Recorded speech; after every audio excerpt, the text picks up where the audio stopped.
Hermanos, ¿quién estuvo hace 15 días en la predicación de la tarde? ¿Quién estuvo hace 15 días en la predicación de la tarde? Hablamos acerca del consuelo de la segunda venida de Cristo, ¿recuerdan? Y recuerdan que tomamos un nombre de una persona, un nombre, una historia no ficticia, pero sí quise tomar el nombre de una persona llamada Ana. ¿Ya se acordaron? Incluso yo dije, ay, ¿quién se llama Ana, verdad? Y sí, resulta que había una Ana. Pati. Ana Patricia. En esa predicación hablamos acerca del arrebatamiento. ¿Qué es el arrebatamiento? Es el suceso futuro en el cual nuestro Señor Jesucristo vendrá por los suyos, por los muertos en Cristo, quienes resucitarán primero. Y si habremos de estar vivos para entonces, dice que entonces luego nosotros seremos arrebatados juntamente con ellos para recibir al Señor en el aire. Esa historia de Ana, pues es una historia que yo desglosé para poder, vamos a decirlo así, ejemplificando lo que le sucedió a ella, ¿verdad? Estaba con un tumor, ¿verdad? Con una enfermedad terminal, muere, pero recibiendo a Cristo y va con el Señor. Y años después se narraba en esa historia, sus hijos y sus nietos creyeron y fueron recibidos con el Señor en el aire. Esto es un ejemplo ejemplificando para poder entrar precisamente al tema del arrebatamiento. Bueno, hoy voy a continuar con esa misma forma, ese mismo tenor. Pero ahora voy a hablar de otra mujer, se llama Susana. ¿Hay alguna Susana? ¿No, verdad? Oigan lo que dice. Esta mañana Susana acude al funeral de su compañera de trabajo. El predicador dice algunas palabras frente al féretro de Ana. Oye bajamente algo como esto. Ana ya está con el Señor. Susana está más interesada en su celular que en el propio mención del predicador. Ella está enviando algunos mensajes y recibe otros. Se acerca a los hijos de Ana para mostrarle cortesía con un abrazo. Ella sabe que ya no verá a su compañera de trabajo. Sin embargo, vio cómo lentamente el cáncer la consumió. Han pasado algunos años de esto y Susana ya no se acuerda de su compañera. Algo está pasando en el ámbito mundial. Esto atrae la atención no solo de ella, sino de la sociedad entera. El gobierno ha dado una voz de alerta que no puede ser ignorada. Su generación no había experimentado una situación de guerra inminente. Parecía que una racha de eventos no pronosticados se estaba dando de forma continua. El mundo estaba todavía sufriendo los embates de una enfermedad no conocida hasta entonces.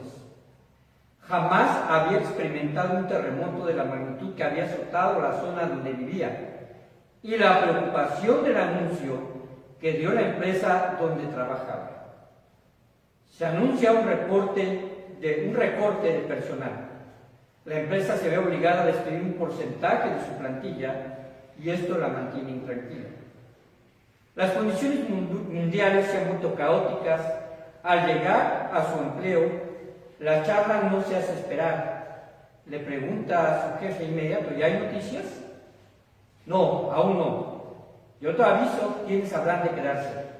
Así que toma su lugar entre sus compañeros. Hay un compañero llamado Jorge. Ella sabe que es cristiano porque lo ve orar en el comedor. En esta ocasión, comparte mesa con él.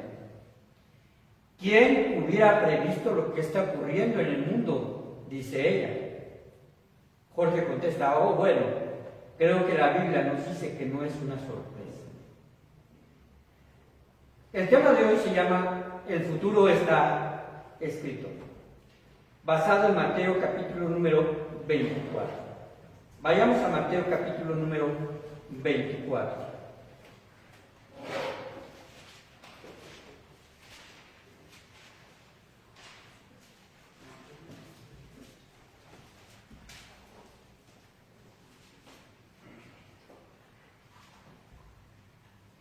Vamos a entrar en contexto en relación a esto. Este joven le dice, ¿verdad?, a Susana, pues la Biblia habla acerca de esto. La Biblia habla una gran cantidad de veces de la segunda venida de Cristo, lo hemos mencionado. Una tercera parte de toda la profecía es precisamente concerniente a la segunda venida de Cristo y el juicio final. Y aparece en el Antiguo Testamento de forma más, vamos a decirlo así, consecutiva en los profetas mayores. Sin embargo, cuando el Nuevo Testamento se recopila y da claridad a lo que venía en el Antiguo Testamento y en las palabras de Jesús y posteriormente en la revelación a Pablo, podemos entender que el hablar de la segunda venida de Cristo tiene dos directrices. Una directriz tiene que ver con el pueblo de Israel y otra directriz tiene que ver con la iglesia. ¿Por qué? Porque lo que habla nuestro Señor Jesucristo en Mateo capítulo número 24, aunque está incluida también la idea de la iglesia, está dirigida al pueblo de Israel. Y a veces algunos textos del capítulo 24 de Mateo se le atribuyen como si fuesen hacia la iglesia, pero no es así. En realidad está dirigido al pueblo de Israel. Y vamos a entender poco a poco esto. Dice el versículo número 1, Jesús se encontraba ya en la última semana de su existencia y estaba pues prácticamente todo el tiempo en el templo. Y dice que Jesús, saliendo del templo, o cuando Jesús salió del templo y se iba, se acercaron sus discípulos para mostrarle los edificios del templo. No dice la cantidad de discípulos, pero sus discípulos habían ido a aprender de él. Y le muestran los edificios del templo. Dice los edificios del templo, no dice el edificio del templo. ¿Por qué? Porque ese templo, hermanos, el cual empezó a reconstruirse en el tiempo de Esdras y Nehemías, y que posteriormente se dejó inconcluso, durante los 400 años de silencio entre Malaquías y el nacimiento de nuestro Señor Jesucristo, el Imperio Romano toma el control de todas las provincias de Judea. Y dentro de esas provincias de Judea está Jerusalén. Y Herodes el Grande, quien simpatiza con la creencia de los judíos y quien es gobernante de todas esas provincias, las provincias del pueblo judío, él manda hacer construcciones importantes. No solamente manda ampliar el patio del templo y hermosear el templo de Jerusalén, sino algunas otras, ¿verdad?, construcciones que se encuentran cerca del Mar Muerto, que son palacios que lo ocupaban. Pero específicamente él manda hacer una explanada mucho más grande sobre el pináculo, vamos a decir, el primer patio del templo. Recuerden que el templo estaba sobre un monte, el monte Moriah, y sobre un lugar en específico al cual se le conocía como la Roca, en donde tradicionalmente se cree que Abraham habría de sacrificar a su hijo Isaac. Ahí se construye el templo. Tenía una buena porción, una buena superficie, pero Herodes manda hacer, ¿verdad?, vamos a decir, es una plataforma que está precisamente sostenida por grandes pilares y que hasta el tiempo actual siguen existiendo grandes pilares que sostienen el exterior del templo y el patio y dan con lo que ahora se conoce precisamente con una de las paredes más famosas, que es el Muro de los Lamentos, el cual existe ahí. Ahí en ese lugar estaba el templo y lo rodeaban algunos edificios, ese patio. Los edificios tenían diferentes usos. Uno de ellos es que guardaban, ¿verdad?, uno de los usos que guardaban en un lugar, guardaban los elementos para poder hacer los sacrificios, en donde incluso los animales eran observados para cerciorarse de que eran animales propios para el sacrificio. También había un lugar de las mujeres y había un lugar donde se bañaban las personas, donde se hacían precisamente esos lavamientos ceremoniales de los sacerdotes para poder entrar hasta el lugar santísimo.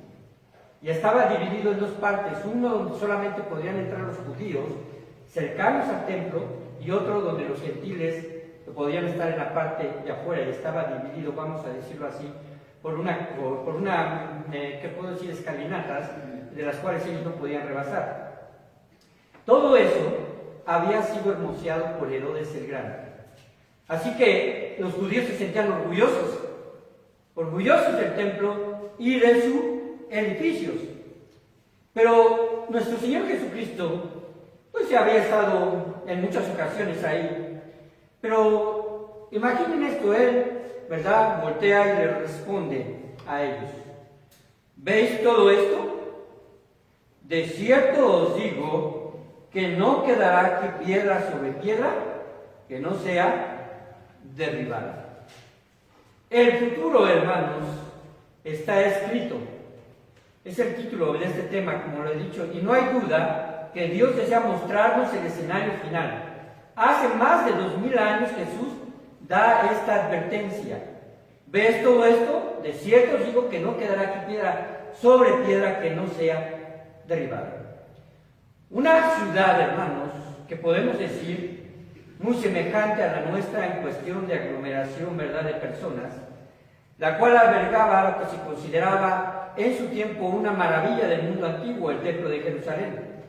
Ese era el orgullo nacional de los judíos. Cada año en la Pascua se reúne la mayor congregación judía en ese lugar. Y los fariseos, en el tiempo de nuestro Señor Jesucristo, hacían gala de toda su vestimenta y sus filacterias desde días antes. Se ponía un gran mercado de animales, los cuales, ¿verdad?, estaban constituidos precisamente para los sacrificios, para aquello que se iba a llevar en la Pascua. Y ese mercado se distribuía tanto en el patio, ¿verdad?, exterior, como también en las calles de las plazas de Jerusalén. Ahí acudió los últimos 7 días antes de su crucifixión nuestro Señor Jesucristo, y ahí enseñaba y confrontaba a los fariseos y a los saduceos. En ese día que estaba a punto de retirarse, sus discípulos le paran para enseñarle la magnificencia de estos edificios. Estas estructuras rodean el templo, como lo he dicho. Ahora, hermanos, nuestro Señor Jesucristo da una profecía o una advertencia, o como conocedor del futuro, porque Él es Dios, simplemente está mostrando un suceso que Él sabe con anticipación que va a ocurrir. No va a quedar piedra sobre piedra que va a ser derribada. Y el versículo 3 continúa diciendo: y estando él sentado en el monte de los olivos, ya se había retirado hacia el monte de los olivos, el cual se le conoce como Getsemaní, los discípulos se le acercaron aparte diciendo: dinos, ¿cuándo serán estas cosas? ¿Y qué señal habrá de tu venida y del fin del siglo? Entonamos 3 cantos que aluden precisamente a la segunda venida de Cristo, 2 muy claros. Uno de ellos se llama Maranata, y dice que hace más de 2000 años, ¿verdad?, que el Señor prometió que viene. Aquí hay 3 preguntas importantes que le hacen a Jesús, porque Él había afirmado de que no quedará piedra sobre piedra, y le dicen: bueno, dinos cuándo van a suceder estas cosas. En realidad, ¿cuándo va a ser destruido el templo? Pero queremos saber aún más. Queremos saber también qué señal habrá de tu venida. ¿Qué es lo que nos va a anticipar el saber lo que vendrá? Y del fin del siglo. Se puede traducir como del fin del mundo. Así que responde Jesús y le dice: mirad que nadie os engañe. Cuando nuestro Señor Jesucristo hace esta profecía de que no va a quedar piedra sobre piedra que no sea derribada, Él muere en el año 33, si lo cronometramos de esa forma, desde el año 0 al año 33 muere nuestro Señor Jesucristo. Aquí hay un error, ¿verdad? No es un error de cálculo, es un error simplemente de que cuando se hizo nuestro calendario, ¿verdad?, quien lo hizo cometió precisamente un desfase quizás de hasta 6 años de diferencia. Pero vamos a pensar que sea el año 33 después de Cristo. Para el año 70, los judíos, ya desde que estaba nuestro Señor Jesucristo, estaban instigando al mismo pueblo a sublevarse contra el Imperio Romano. Y esto se estaba dando cada vez más y cada vez cobraba más fuerza. Para el año 70, Los judíos simplemente lo que hicieron es que se sublevan contra los romanos e intentan correrlos de sus lugares y levantarse en armas. Esto llega obviamente, ¿verdad?, hasta la capital del Imperio Romano y es enviado un general, el cual es conocido como el general Tito y posteriormente como el emperador Tito.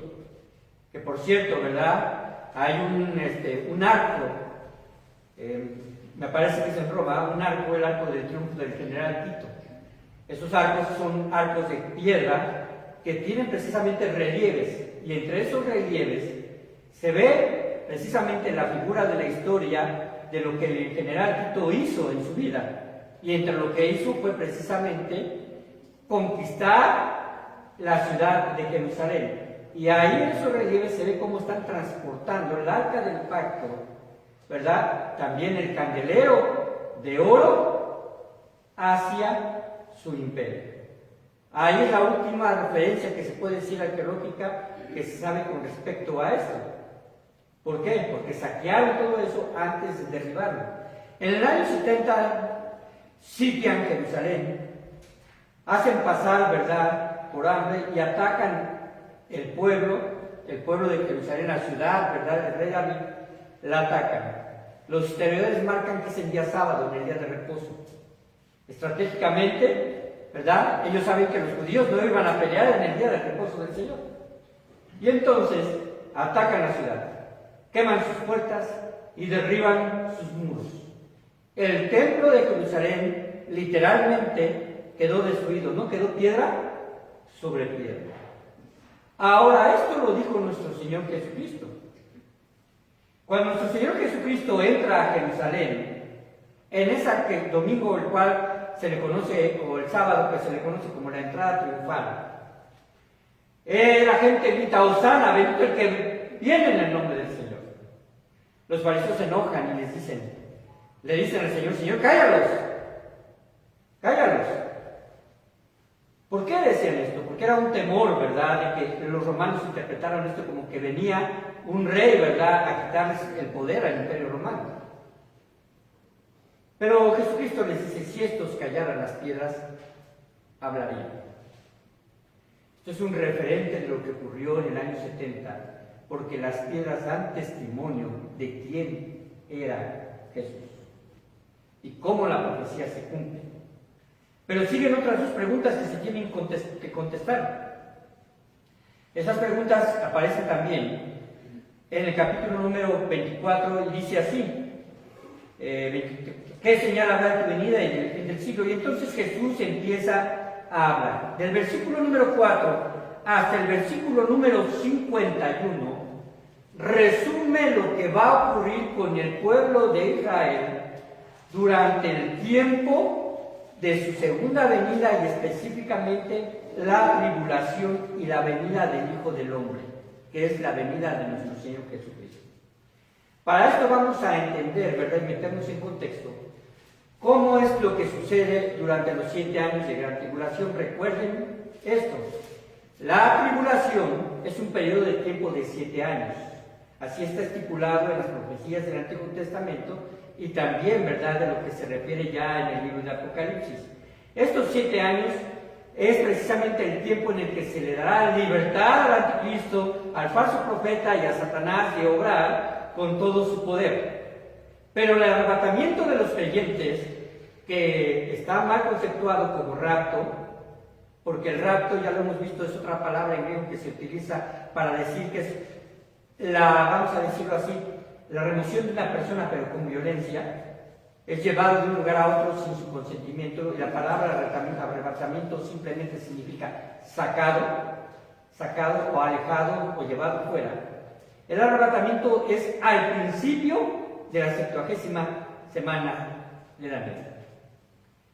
Del versículo número 4 hasta el versículo número, déjenme ver dónde dice principio de dolores. Versículo número 8 es precisamente el periodo de transición de lo que ocurrirá aún estando la iglesia en esta tierra. Dice Jesús y les dice a ellos como judíos: mirad que nadie os engañe porque vendrán muchos en mi nombre, diciendo yo soy el Cristo. La palabra Cristo, ¿alguien sabe lo que significa? Significa ungido. En realidad está diciendo, muchos se dirán ungidos, y a muchos engañarán. ¿Cómo lo harán? Porque obviamente cuando habla acerca de que muchos se harán llamar como ungidos de Dios o como el Cristo, está hablando de una situación o una connotación religiosa. Y el versículo número 6 empieza a hablar de algunos acontecimientos que en realidad, ¿verdad?, están sucediendo en nuestro tiempo y han sucedido en nuestros tiempos. Dice, y oiréis de guerras y rumores de guerras. Ahora, cuando dice rumores, también se puede decir, ¿verdad?, según la traducción y el griego, y advertencias de guerras. Mirad que nadie os turbéis. Y aquí hay algo importante que hace notar Jesucristo. Dice que es ¿qué? Necesario. O sea, esto que está ocurriendo en el mundo, las guerras, los rumores de guerras, ¿verdad?, es necesario. Esto que está ocurriendo con respecto a las nuevas religiones y todo, es necesario. Jesucristo así lo pone. Dice, es necesario que todo esto acontezca, pero hace una aclaración importante. Pero aún no es el fin. Podemos nosotros notar que las guerras han venido sucediendo desde mucho tiempo atrás, incluso antes de Jesucristo había guerras. Pero las guerras a escala mundial, vamos a decirlo así, son más recientes desde la Primera Guerra Mundial. Si no me equivoco, 1914, ¿no? O por ahí, 1914. La connotación es esta, la connotación es que estaremos apercibidos los creyentes de ese tipo de guerras. Y además, dentro del plan de Dios, el hecho de que estén ocurriendo guerras es una advertencia de que así como hubo una guerra en Jerusalén y destruyó el templo, hay guerras que nos van a percibir a nosotros para hacernos entender que vendrá el fin. Y dice así, versículo número 7, porque se levantará nación contra nación y reino contra reino. Y además menciona otras cosas. ¿Qué dice? ¿Habrá qué? Habrá pestes. Habrá pestes. Se refiere a habrá enfermedades. Y hambres. Y terremotos en diferentes lugares. Quizás nosotros, ¿verdad?, porque estamos en nuestro país, nos acordemos que este 19 de septiembre, pues sucedió un temblor que en realidad, si podemos decirlo así, ¿verdad?, dentro de la voluntad de Dios, pues ya creo que es el tercero de esa misma fecha. Pero no sé si sepan que también ha habido otros temblores en otros lados del mundo y tienen también de magnitudes importantes, sobre todo en el mar. Ahora dice así, y todo esto será principio de dolores. ¿Qué es el principio de dolores, hermanos? A Jesús le gustaba utilizar las metáforas o algunos dichos que la gente entendía de forma inmediata. Porque el principio de dolores era así alusión precisamente al periodo de parto, a esa situación en donde las mujeres están empezando a percibir que va a dar a luz su hijo. Yo me pregunto si una mujer que quizás, ¿verdad?, y creo que soy un poco inocente en este sentido, ¿verdad?, que no sepa que son 42 semanas o 9 meses de gestación, pero al llegar a la última semana ya se siente totalmente diferente el embarazo, ¿cierto o no? Hay dolor, hay cansancio, de repente la situación, ¿verdad?, incluso llega a afectar en el estado de ánimo, pero el principio de dolores en el parto empieza precisamente con contracciones. Estas contracciones se van haciendo cada vez más cercanas. Si eran en 1 hora, ahora son cada 15 minutos, 10 minutos, y eso es un indicador para el médico para saber que ya se acerca el parto. De esta forma, ¿verdad?, metaforiza nuestro Señor Jesucristo esto. Saben que esto es principio de dolores, no es el final del parto, es lo que está comenzando para que entiendan que el Señor Jesucristo está cerca. Y entonces empieza a hablar el versículo número 9. Entonces va a seguir ocurriendo algunas situaciones ya en contra del pueblo de Israel. Ya para este momento, entre el versículo 8 y el versículo 9, estamos hablando de que es la mayor posibilidad de que ya en ese momento la iglesia haya sido arrebatada. Ahora, todo esto que va a estar ocurriendo son procesos que son precisamente, ¿cómo se puede decir? No son etapas en las cuales un lunes vemos que esto sucede y el martes estamos entrando a la otra. Se ensamblan, son transitorios, se van traslapando de alguna forma u otra. Así que entonces dice, os entregarán a la tribulación y os matarán, y seréis aborrecidos de todas las gentes por causa de mi nombre. Muchos tropezarán, entonces se entregarán unos a otros, y unos a otros, ¿qué? Se aborrecerán. La situación que va a ocurrir, piensen en lo que puede ocurrir cuando sea el arrebatamiento. Va a ser un suceso en donde millones de personas van a desaparecer en un abrir y cerrar de ojos.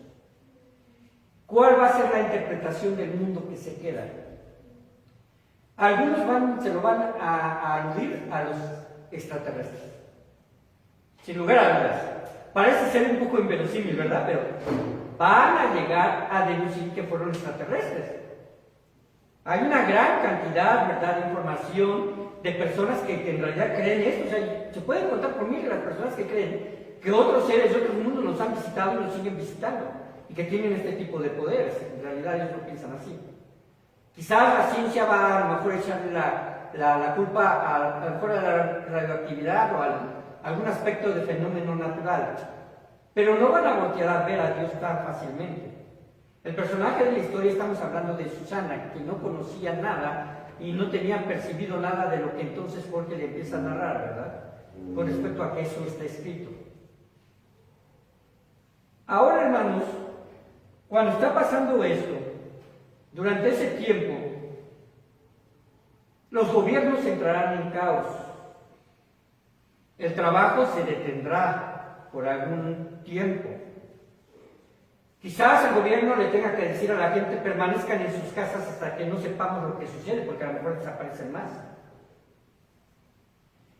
Y entonces, ¿qué va a ocurrir? El hombre naturalmente no va a responder de esa forma, por lo menos no todos. ¿Y qué va a haber? Va a haber sabotaje, van a acudir a las tiendas de los alimentos para poder actuar con rapiña y llevarse a sus casas porque están percibiendo que va a haber una gran escasez. Va a generar eso violencia, va a haber violaciones de mujeres, va a haber abusos hacia los niños. Una idea que se ha corrido, hermanos, a través de una película, en un libro que yo les comenté que es dejados atrás y lo he vuelto a comentar, que se dice que ahí en esa película se dice que los niños también son arrebatados y que las mamás embarazadas se quedan con sus vientres vacíos. Eso no tiene soporte bíblico. Es muy posible, o mejor dicho, la Biblia nos da más indicadores de que los niños van a permanecer aquí. Parece un poco injusto, ¿no? Pero cuando estamos hablando de este pasaje, más adelante el Señor Jesucristo habla y dice de las embarazadas. Ojalá no estén encintas y que su vida no sea en invierno. Y cuando habla acerca de los tiempos de Noé, que lo vamos a ver ahorita, está hablando de un suceso que no es precisamente el arrebatamiento, es otro suceso que sucede al final de la segunda etapa de la venida de nuestro Señor Jesucristo. Y vamos a analizar que en el tiempo de Noé también el juicio fue para los niños, porque solamente quienes se salvaron. Noé y su familia, ¿cierto o no? Los niños, ¿dónde quedaron? Ahora hay que entender algo importante. Aunque los niños puedan sufrir la tribulación y el juicio como en el diluvio, los niños le pertenecen a Dios. Ellos invariablemente, ¿verdad?, habrían tenido que morir para ser arrebatados y llevados con el Señor. llevados con el Señor quizás después, llevados con el Señor después de la gran tribulación, dándole en la segunda etapa sus cuerpos. Ahora, hermanos, vean lo que sucede aquí. En el versículo número 11, dice que muchos falsos profetas se levantarán y engañarán a muchos. ¿Hay falsos profetas actualmente? Claro que los hay, y están engañando a mucha gente. Y además, por haberse multiplicado la maldad, aquí habla acerca de que la maldad tuvo un proceso, ¿verdad?, hacia ser más notoria, más cruel, y su expresión de la maldad va a llegar a endurecer los corazones. Dice que el amor de muchos se enfriará. El amor de muchos se enfriará. ¿Por qué se va a enfriar? Porque buscarán más las cosas materiales, su soberbia estará sobre el amor que pueda tener hacia sus propias familias. Y el versículo 13 dice, más el que persevere hasta el fin, este será salvo. ¿Por qué dice el que persevere hasta el fin? Este pasaje, si lo sacamos de contexto, vamos a pensar que entonces la salvación se pierde. ¿Cierto o no? Pero lo que pasa es que está hablando dentro del contexto de la gran tribulación. La iglesia ya ha sido arrebatada.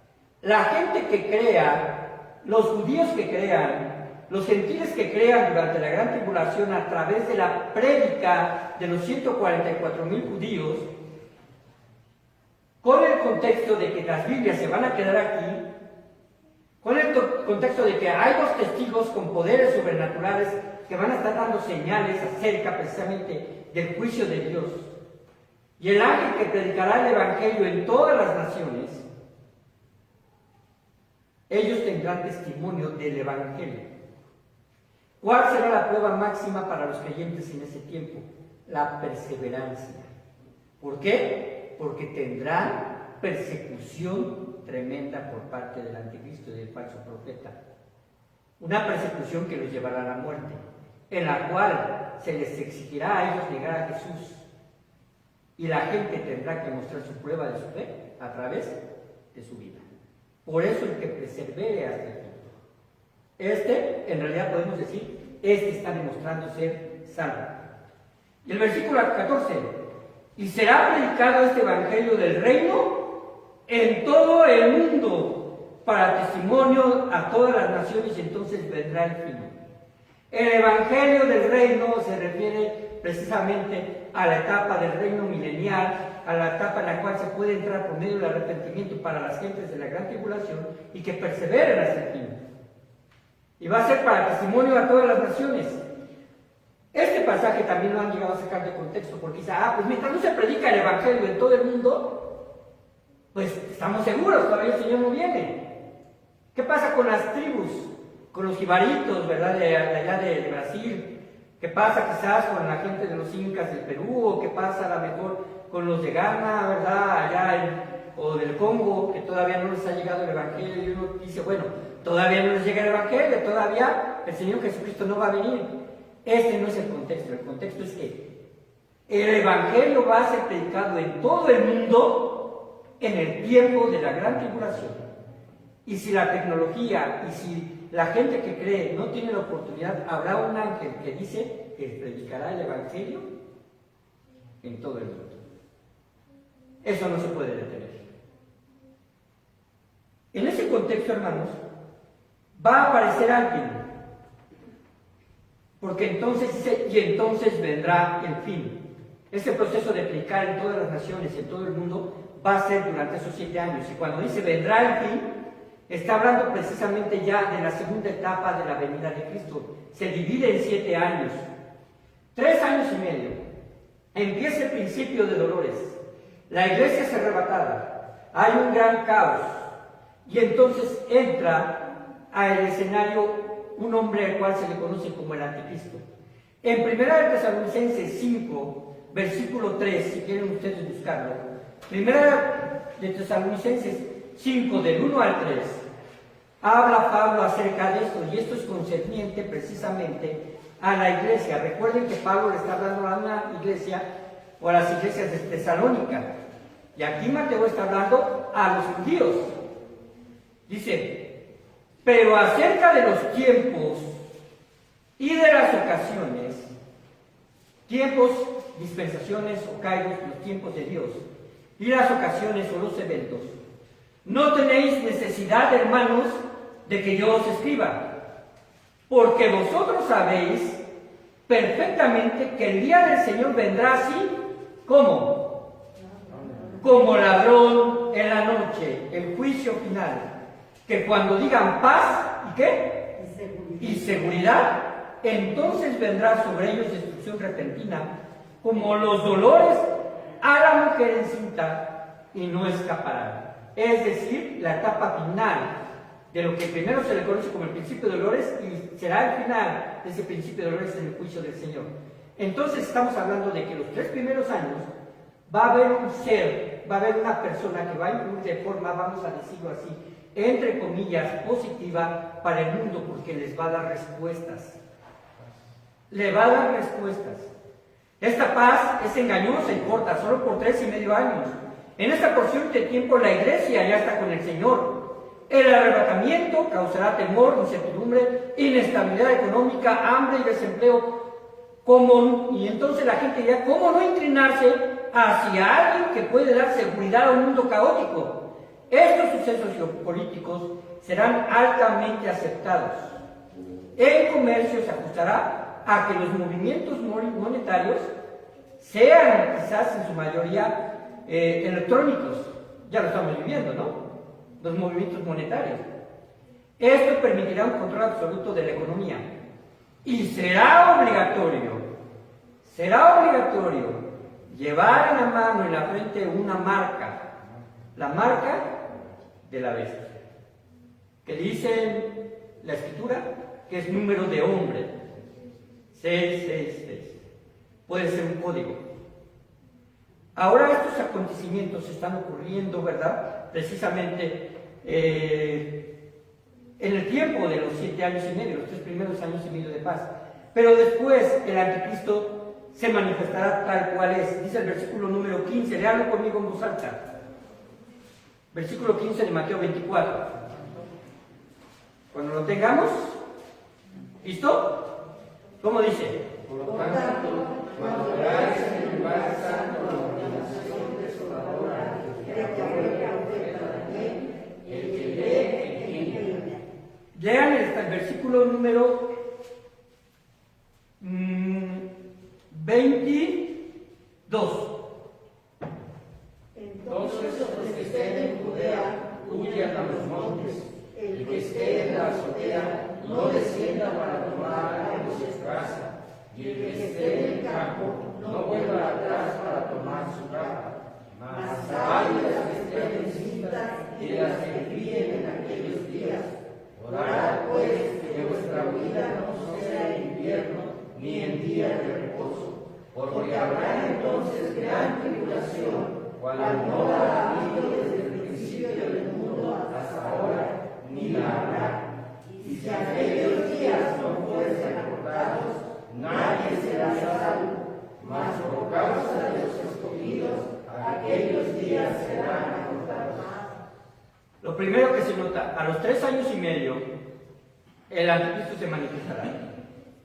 Y dice, cuando veáis en el lugar santo, es el templo, ¿qué debemos de notar? Debemos de notar que quizás nos toque a lo mejor ser observadores del proceso en el cual se le dará permiso a los judíos de construir el templo nuevamente en el lugar que le corresponde. ¿Qué hay ahí actualmente? ¿Alguien sabe? La cúpula de la roca. En la roca donde se supone que también fue, ¿verdad?, sacrificado Isaac, que los musulmanes no piensan que fue Isaac. Ahora, ¿qué es lo que pasa ahí? Ese pequeño territorio, este territorio anteriormente le pertenecía al pueblo de Israel. Jerusalén, ¿verdad?, la tierra del pueblo, vamos a decir la tierra de Palestina, les fue nuevamente otorgada al pueblo judío después de la Segunda Guerra Mundial. En el punto en el cual Hitler trató de exterminar a los judíos, el mundo entero se vio obligado a voltearlos y verlos como nación porque no tenían territorio. El pueblo judío entonces desde el tiempo de nuestro Señor, vamos a decirlo así, desde antes no tenía un territorio propio y no gobernaban el territorio. Cuando surge precisamente esta situación de Tito, que conquista y que destruye el templo, los judíos se dispersan y se van a diferentes lugares, a Suiza, se van hacia lo que es la península itálica, se van hacia lo que anteriormente, hacia Alemania, se van hacia Asia, van hacia diferentes lugares y el evangelio se empieza a propagar. Él lo permitió así a través de la dispersión. Pero el pueblo judío no tenía nación. Cuando la guerra obliga a voltear hacia los judíos y verlos como nación, porque esa fue la intención de Hitler de destruirlos, después de la Segunda Guerra Mundial se les da una porción de terreno. Primeramente se les quería dar en África, pero dijeron no, a nosotros nos corresponde Palestina. Se les da una pequeña porción. En esa pequeña porción, que no es la que tienen actualmente, tuvieron que ir conquistando y sacando a sus enemigos, primeramente a los egipcios, en una guerra que duró 10 días. Se van adentrando hasta actualmente tener toda esa porción de Palestina. Pero Jerusalén, la ciudad, les pertenece, pero menos la superficie donde está el templo. Es un área protegida por la ONU y es otorgada a los musulmanes, y ahí tienen 3 mezquitas importantes: la mezquita de Omar, la mezquita de la Roca, otra que no recuerdo el nombre, pero es otra mezquita musulmana. Son 3 de los más importantes centros religiosos musulmanes. Por eso no pueden el pueblo judío construir su templo.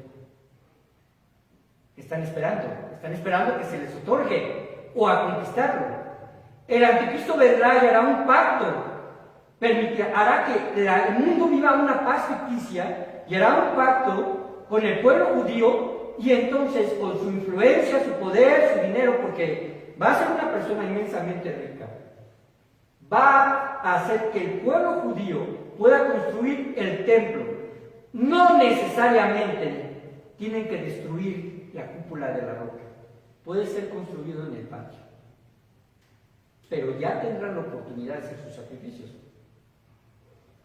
Esa situación, ¿verdad? No vamos a decirlo así, no se dice más en la Biblia, porque no habla acerca de las mezquitas, habla acerca del templo, de lo importante que es para el pueblo judío. Y dice que en ese momento, cuando vean a la abominación desoladora del que habló el profeta Daniel, el que lee entienda. Y si quieren ustedes irse a buscar esto, vean en Daniel 9, apúntenlo, Daniel capítulo número 9. Y si tienen alguna pregunta, estoy completamente abierto para que me pregunten ahí. Y también para no ser respondidos, porque a lo mejor no es todo, ¿verdad? Pero sí podemos ahí interpretar el pasaje con respecto a esta abominación desoladora. Entonces dice, los que estén en Judea, huyan a los montes. Les está diciendo, cuando la abominación desoladora intente tomar el lugar que le pertenece a Dios, y además exigir la oración a su persona, y a Satanás y a la bestia, que van a ser elegidas un monumento que dice que incluso va a ser con vida, ahí el pueblo judío se dará cuenta de quién hizo el pacto y quién lo rompió. Ya no les permitirán al pueblo judío precisamente tener el sacrificio y la ofrenda que dice en Daniel número 9, cuando se hace el sacrificio y la ofrenda, y menciona una serie de días. Ahora, les dice, pues es mejor que huyan, porque habrá entonces gran tribulación. El segundo periodo de la tribulación se le conoce como la gran tribulación. Los 3 últimos años, 3 y medio últimos años. ¿Le paro o le sigo todavía un rato? Un ratito, ¿verdad?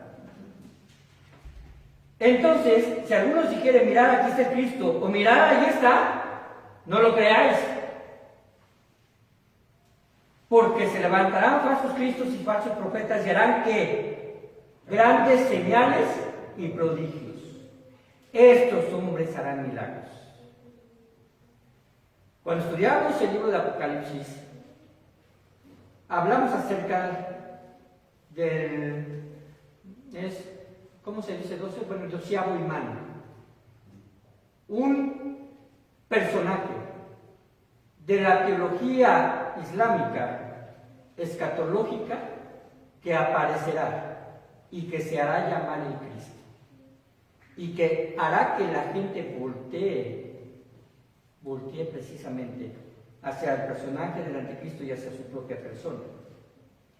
Va a haber, hermanos, una transformación religiosa a nivel mundial, un movimiento carismático completo, donde no importa lo que creas, pero tienes que fijar tus ojos en la abominación desoladora. ¿Por qué? Porque la abominación desoladora perseguirá a todo lo que se llame Dios, o sea, ¿verdad?, símbolo de culto. Así dice la palabra de Dios. Y entonces dice así, ya lo he dicho antes, dice, y harán grandes señales y prodigios, de tal manera que engañarán, si fuere posible, aún a quienes. ¿Quiénes son estos escogidos? No es la iglesia, son los creyentes de la tribulación, los que creyeron durante ese tiempo. Ahora, ya los he dicho antes, así que si os dijeren, mirad, ¿están en el desierto? No salgáis. O mirad, están los aposentos, no lo creáis. Cristo no se va a presentar de esa forma. Porque como el relámpago que sale del oriente y se muestra hacia el occidente, así será también la venida del Hijo del Hombre. Esto es en su segunda etapa, no es el arrebatamiento. Y lo voy a seguir mencionando, por eso quiero terminarlo este punto. Porque donde quiera que estuviera el cuerpo muerto, ahí se juntarán las águilas. ¿A qué se refiere esto? Donde estuviera el cuerpo muerto, ahí estarán las águilas. ¿Han oído la frase de que donde hay humo hay fuego? ¿Sí la han oído? ¿O soy el único que la ha oído?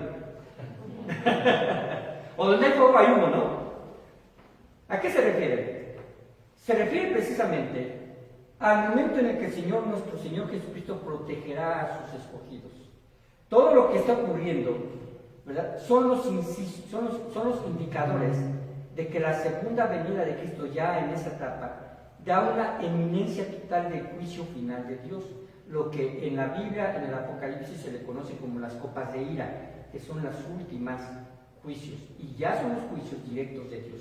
Ya no interviene mano humana, ya no son guerras de humanos, ya son juicios directos de Dios.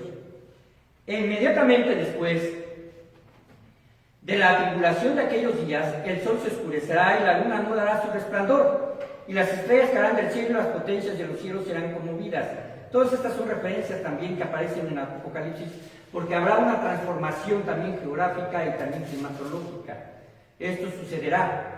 Entonces aparecerá la señal del Hijo del Hombre en el cielo, y entonces lamentarán todas las tribus de la tierra y verán al Hijo del Hombre viniendo sobre las nubes del cielo con poder y en gran gloria. Esto de lamentar, concílienlo con lo que dice en Apocalipsis 1, y harán lamentación por él. Y los que lo traspasaron harán lamentación por él.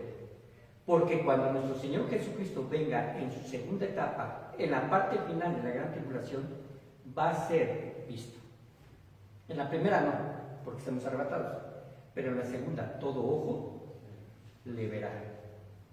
Y vean lo que dice: y enviará sus ángeles con gran voz de trompeta y juntará a sus escogidos de los cuatro vientos, desde un extremo del cielo hasta el otro. Estos escogidos son los de la gran tribulación, no para arrebatamiento. Van a ver esto. De la higuera aprended la parábola: cuando ya su rama esté tierna y brotan las hojas, sabéis que el verano está cerca. Así también vosotros, cuando veáis estas cosas, conoced que está cerca a las puertas. De cierto os digo que no pasará esta generación hasta que todo esto acontezca.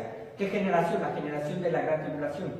El cielo y la tierra pasarán, pero mis palabras no pasarán. Aquí afirma como de forma intermedia: todo esto va a ocurrir, pero el día y la hora nadie sabe, ni aun los ángeles de los cielos, sino solo mi Padre. El versículo 37 es clave. Mas como en los días de Noé, así será la venida del Hijo del Hombre. Porque como en los días antes del diluvio estaban comiendo y bebiendo, casándose y dando en casamiento hasta el día en que Noé entró en la arca. Y no entendieron hasta que vino el diluvio y se los llevó a todos. Así será también la venida de ¿quién? Del Hijo del Hombre. Así será también la venida del Hijo del Hombre. Déjenme porque lo estoy sacando de memoria.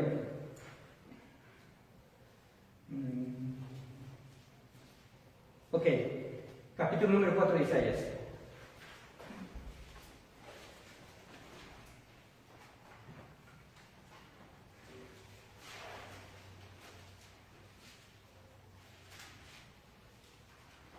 Versículo número 2.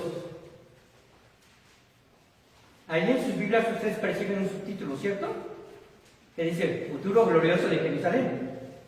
En aquel tiempo, el renuevo de Jehová será para hermosura y gloria, y el fruto de la tierra para grandeza y honra. ¿A quiénes? A los sobrevivientes de Israel. Está hablando de los que sobrevivieron después de la gran tribulación. Y acontecerá, oigan, que el que quedare en Sion, el que fuera dejado en Jerusalén, ¿qué es? Será llamado santo.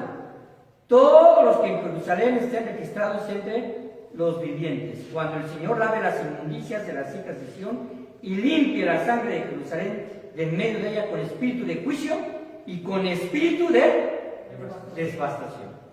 ¿Saben qué es lo que está diciendo es esto? Este es el acontecimiento final para terminar, de lo que está hablando de Mateo 24. Está diciendo, estos escogidos, los creyentes de la gran tribulación, Dios ha puesto un periodo de tribulación que lo acortó, porque entonces no serían salvos por la gran cantidad de sufrimiento. Pero va a haber sobrevivientes creyentes. Esos sobrevivientes creyentes, nuestro Señor Jesucristo, cuando venga y ponga sus pies, ¿verdad?, en el monte de los olivos y se va a dividir, va a permitir que escapen. El Apocalipsis lo narra así. Escapen y sean protegidos por Él. Y entonces el Señor va a emitir juicio sobre los impíos y van a ser muertos. Van a ser tomados por el Señor para muerte. Y el que quedare será llamado santo. Los vivos que pasen la gran tribulación entrarán al milenio. Se podrán reproducir, la enfermedad acabará, los que nazcan de ellos vivirán muchos años, tan similares quizás como los de Matusalén, porque precisamente el concepto que se habla es que el niño será de 100 años y convivirá el áspid con el cordero. Va a ser un reinado temporal de 1000 años, que son muchos años, pero en el cual va a gobernar la Iglesia y Cristo. Y los judíos tendrán también su parte. Esto es lo que se habla en Mateo 24. Quizás ya algunos habíamos tenido algunas dudas, ¿no?, con respecto a algunos versículos, porque se sacan para hablar del arrebatamiento, pero no son del arrebatamiento. La una será tomada y la otra será dejada. La que va a ser dejada va a ser precisamente en Jerusalén, será llamado santo, y la tomada será para juicio. Dios acabará con el impío. Y entonces vendrá el juicio del tribunal, el juicio del gran trono blanco. Me gustaría seguir, porque no puedo seguir de filo. Pero hermanos, como conclusión, pensemos en esta Susana. Susana está atónita ante lo escuchado. Piensa, ¿será esto cierto? Solo es cuestión de algunos meses para enterarse que millones de personas han desaparecido de forma súbita. Las labores cesan momentáneamente, el gobierno da indicaciones de no salir a sus casas. Hay caos y el miedo lleva al saqueo, a la violencia, etc. Los medios de comunicación intentan explicar científicamente qué ocurrió. Algunos dirán que es un acontecimiento hecho por los extraterrestres, un fenómeno causado por la radiación, etc. Pero este hombre empieza a resaltar mundialmente como un ungido, un Mesías de inmensa riqueza e influencia, uno de la tríada diabólica final, es el anticristo. Susana se olvida de la charla con su compañero que ya no vio más. Está resuelta a aferrarse a esa persona y a la doctrina del engaño que se ha propagado. Esto, hermanos, solamente la parte inicial de la predicación y la parte final fue una historia mía, lo demás fue Biblia. Pero no deja de contener toda la verdad en cuanto al tiempo que vendrá, porque está escrito. Hay miles de personas actuales como Susana que están desprovistas de este evangelio de esperanza y vida, y el tiempo es corto. Solo Dios lo sabe, pero la iglesia necesita hacer luz en un mundo de tinieblas que pesa sobre ella un juicio tremendo. Por eso está contenida la segunda venida de Cristo en la Biblia, para advertirnos y para alentarnos a trabajar, para ser movidos como alguna vez alguien fue movido a hablarnos, porque usted no creyó por inercia, alguien le habló, alguien le dio una Biblia, alguien le dio un folleto, en alguien vio algo diferente en usted, de tal forma que ahora estamos en este lugar. Vamos a orar. Padre bendito, te doy muchas gracias por las tremendas verdades que tu palabra santa, Señor, contiene. Bendito seas porque, mi Dios, no estamos a oscuras, porque el futuro, Señor, está escrito. Porque a pesar, Padre Santo, de que no conocemos los tiempos, las señales son evidentes y tu venida es inminente. Señor, ayúdanos, Padre Santo, a edificarnos, a mostrar un testimonio fuerte, a predicar, a dar folletos, a saludar con saludos cristianos, a mostrar, Señor, a este mundo que este hombre, el hombre de pecado, es detenido gracias a que tú has tenido paciencia con tu iglesia y el Espíritu Santo está todavía en este mundo. En el arrebatamiento nos iremos y el Espíritu Santo dejará de tener influencia. Y al no tener influencia solamente con aquellos que lleguen a profesar fe, Satanás, el anticristo y el falso profeta harán de las suyas, como está escrito. Es necesario que atendamos a las llamadas, a las señales que están pasando y a percibirnos. Tú dices que como la higuera, cuando ya da frutos, el verano está cerca. Bueno, se están dando las manifestaciones de todas estas circunstancias. Y obviamente, Señor, creemos que está cerca. No nos atrevemos a pensar en un tiempo, pero sí podemos decir que lo que está ocurriendo, Padre bendito, pues si tú vinieras ahora, se estaría cumpliendo lo que has, Señor, dicho. En el nombre de Jesús, ayúdanos y tenos paciencia y bendícenos. Te damos toda la honra y la gloria por estas enseñanzas. Amén. Amén.